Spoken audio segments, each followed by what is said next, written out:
Finally, pinagpahinga muna ng It's Showtime ang dating segment na Especially for You. Maraming ang netizen ang natuwa sa naging desisyon ng Kapamilya Noontime Show dahil umay na raw sila sa halos 9 na buwan na itong ipinapalabas araw-araw.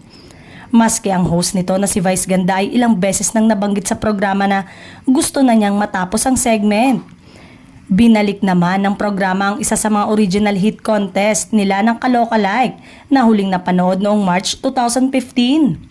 Sa unang episode ng Kalokalike Phase 4 ay sumabak agad ang mga Kalokalike or kamukha ni na Carlos Yulo at Chloe San Jose at ng kapuso actor na si Ruru Madrid. Dahil blonde ang hair ay nagpanggap na girlfriend ni Carlos si Vice na ginaya ang controversial TikTok video ni na Chloe at Carlos. Sigawan naman ang mga madlang people nang magsama naman sa stage ang mga kalokalike ni na Carlos at Chloe. Kilig naman ang audience nang pumasok ang kalokalike ni Ruru dahil ang girlfriend ng tunay na Ruru na si Bianca Umali ay isa sa mga hurado ng segment. Maliban sa Kalokalike Phase 4 ay may bagong game segment na ipapakilala ang It's Showtime bilang kapalit nga ng Especially for You.